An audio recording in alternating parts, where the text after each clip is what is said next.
bia Kamal kan war online TV de yener Kamal kan kon wore rwachame raja ban linga jan gwasame rwash mishalat ki warga mishagor ngwanin watin kontre weke gambela kata dana len ngwana rodien kaje kam nuare kana bar chike ladano te ka dol mishadul reweke gambela ban warga chikana gor ban jikulo kwenkel an warga me te ka tungwana long to goro de lintin netin kondela nuare tin kontin dier kata te ka manan en te netin kon te ka gambela ki Ethiopia ban warga me ban je chu kwenkel kata dan en chadul ka gambela en walle dola chadul ka ja ban je chu linkele nono de jogono jin nyak nasen ko kien ko big lera me bikane jek kata dan chingwani tin ko la ngwan nuare chika warga gor ka ja gwasmen warga me ki warga nan cha gor ngwani kuidul ka manan cha lada wala dolen cha dol min shiro da laden tame are warga kan me biajeling are dul kan mo te kwart ci wutin cha lada dol cha ja dol nas shi ramishal ka galwak gach kan barin ta kore yonas lawudu janka ka raj bayak wunwara ka da salin wut bunka da salin la kolena ramkel kanir konti la ji federal karan ji federal kel milasha laga cha raj ma chaje la nono te karwande cha kula latin ray dul kanamo wa en agenda ki tin konen cha lat ray de en dolomo cha ku pingwat me men yam men dol ka dolomo cha la do wan wore ka wokot rek ala de kan wo ka bus station ki gwad dan la bana chongoten men te dor bar kujemi no mo ajena nyam cha la no ichi kan lad rewde cha la do kan doctor di alkini kon la kimni ti la kimni nuare cha la do kan di alde go ku yir de kan let ku yir ka ngai kon no ne de kon ti la nuare ka la kimni mo ka gambele gwazi dan ti kon tok me be nuare bu kan kula jien ku yir bu ben ku nuare o en gwazi dan cha to ko kan nuare la ka wiya nakaba ne redul wal ber ko en hospital te ku yir ke dul wal te ku yir te ko gwadan den wartan la nakula jene kan yulan buna ku jemi yomi tigre mu ci tok bu kan war bu kan go gorlo kan kan no mo ci nuar je ci go jeno ci gwana liya ke ci go no yo long ko de rande lu go rande tik no mo ci chala do kel mi chala do en go en rey dul kan mo ede nuar de ko lo gwade dane jaga joiten ber no mo kel diodien awa gad ber tin bu hon wokan etemene ke je la da bibene ke changa kel ka jok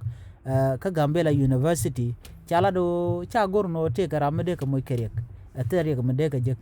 mu kon kwas me teram chi ke jogo shwabia la kenabe dungno ka kwidwal katin jeglat ke ber gwas mi dwal kan ko de kenabe kujira ne warten ke kujimo ci kume lat bo no mo me chala no mo ngwadul kan mo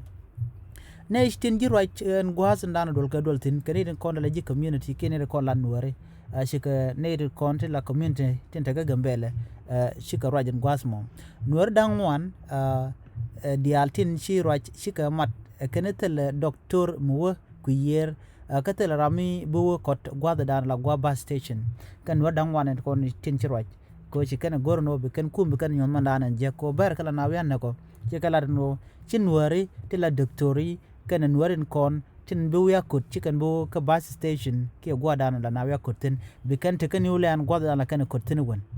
chala do shekel shezuan kabela ala kabela gwada dan na area ko jen chaja dak ke area ne ki ka wi ti ziran kabela ke 0 kabela ki 02 kabela ki 01 kabela kana to ka bon te rai wich te ngai ke ne de kono raike gwasame en shego mo charaj ajeni gainin la gainen e bon ki party men melan wala kana jen chwale gainen me ki gainen jen e party mi chit ke pan ko kene te ka Ethiopia ko te ka Gambela kene de kon lan wari enak a ci sheng nuara na me te ga jan kabela che tije kan che kuma tije no en rama me ki en bona chwale gainen tilan wari enak kala ne nang ni shang kanika eno ko ne de tie kene de kon na ne nang ni shang ngum kan ka ben gwadul ka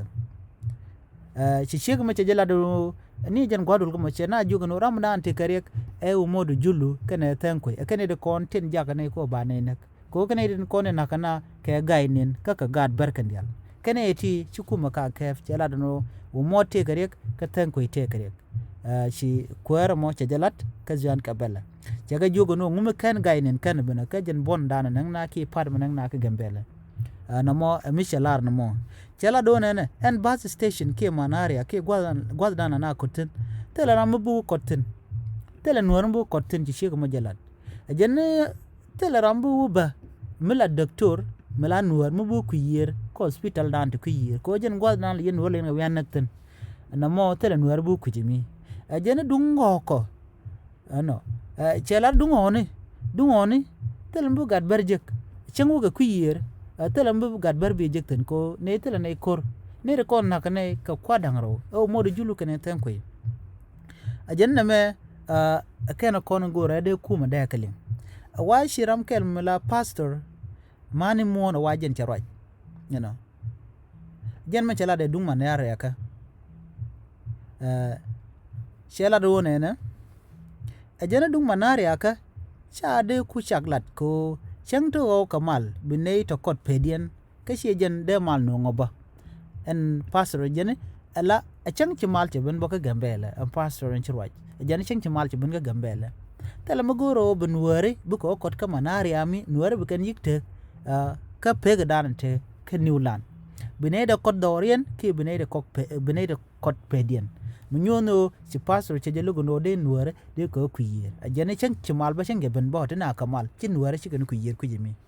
ajane kwana yene ne tin nakana che ga gainin kwana ka yen kenyam ko kane de kontre ro batam de nakanware chi kane ti right chi ga nuare kon la ro ne chiang to chwa ne nak chi kane Nigeria ka ne ti Nigeria ka kane tin kon tinta dor ti la gadbar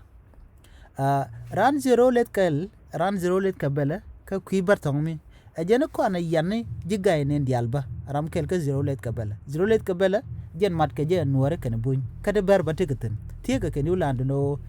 mat je de duro ton ci kana do ko ana yanne jigay ne dialan content ka bon ke pad na mo dol ber kel jene nuare tiken ga chuon ko nakake nishyang sharaj mo cha jalat ala bar kel mo cha mat kan nuare ajene ne content kali la to ka ber ko ber kala nuare yan ne ko kerun bawlaro nuare eken tekari ko roani kwarti jika lat kati galo agay ken charwaje ne ken roj ba yakti roj ken lat gwasme ken be docteur wu ku yer ke bi manare ke ba se jeno ba jelo gwad dan titin jero dan jika lat kan ga nuare galo agaje ga nuare roj ba yak ga nuare kan dial ken be basne ba ga yugo kot no gwadan te ber gaten ka ga nuare kon docteur bi ka wo ka dol wal dan ku yer bu ko letin gwadan la ga yan nakaten ko ne ti telarik mu jeka eno teti ka ga nuar to goro de nuar de ka liu kalat keno bu nuar bu kan ku yer kwar ka bel ne kon dangraw wa bi ne ken lik telemi shi kan lar e chenga kel kan kwar ko la kwar ka bel ka tin kwar dit ne de kula roi kan de kon tin la man din tin kon shana kan dien shi ka pastor ci roi dol ber ente kor galwa gaj jene doctor e ka let re nuari kamalero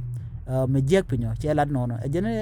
doctor nuari gojantama ka bar kula rajano nuare ka tukuji mi ko pinchagwa anyogba ajan nuare ka kutke Newland ko pinbachagwa an barmon an nuare o e ka wo gwa ko nan ba ko nakte lo nuare akan tegare ko ne charo jame chaje ko ne nono bar ke jen ne ideal tin cha yen makan kalun ajan tele mangak lia e ka chalat kor jaten joga nuare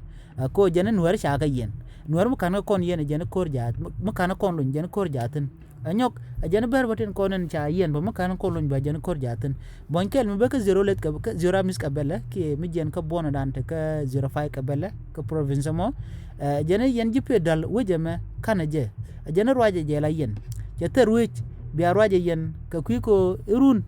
mi cha kwaren cha la kwan bi ala kam ka nyok ka kuiko on tama liuna ni chiang ka tele man me bere wich ka gambela ku kuje mo yen federal ka yen de wode yen yenan shu galwaja shu wude chala galwa gajan shu je ngong na tode shu e joge lu ni nyura namo chi jen lat ka mo ci kairar ka agenda dan lat ke ajene nguchi bonya wala no ide federal de ja kam o de gambel de jarwai ko gambel terol ka jo jongra na nyuri akaran ken ni nyuri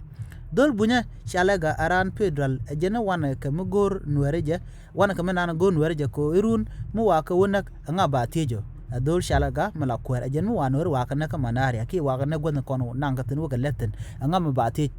ranji makala kya kolene da salen ajene bine jisheni dial yan kachina bijal ka wer bine ranak ramu ne jek ajal ka war ci roy me ci jekwen ci ne dial ko la nuwer ci ka lalar kini ko la bar men ne ko la jor ko ken ñenta ramu jal ga war ka gembe la ramu ne jek bene nak ajen ramadan la mer kele kya la kuar ajena nas ka wo kot rek konde ni bene lonk lat kelu katelam betok ajala ramu e jene na ko regen wudeme Yona Sujang, a Jenian Were be a loy duel wal queer, can a manare, a gen wood Wujanganaman, a Majangere caber, jo. Men a Jenny Shuber caber, Chaber Jogi, Yosa sure kun can a nagnat, ke nyo the ke, nung a kakume, ka yanke, Kobe Malbertin Guasmo. Shuka or arco, loken Rajanmo. Kan ber pangen chika torar ko chi majang mo che ka jogo to chur kun kan ne ko nakana woje ka kie ka bab yen na mone chu kan ladno chu gadde ban duel karo la chu ban re dul ka ber en gwas mo chu kan dul chu kan logek ne karo dien min kula jiga long ka karo jame jenenen mala kono kula ladno ina i shika wo ka dol ken kien na chu ko dol ne non konti la ne ti jek che ka mishane no gwas me ne ti chala do china do ko dol ken ko ni siang te la walat ke la ya de ka pin lo te la mo tok ten eno chin men sia tur ne nen ko chine ti ngwan cha ka tur china gwa do la ri den ngwan bun ka te le mo gwa me chala ten en rei dul ka no mo ne me jele dan di linge ne konti link roi ni eno tie de rudun ke ne ko ne la cham je den ko ne yar ka nuare ko nuare gor ka no de ka tek bane ne me jin war ga dan cha gor en ngwan nuare nywa ka ne ko kien bi ati ka mal ba bai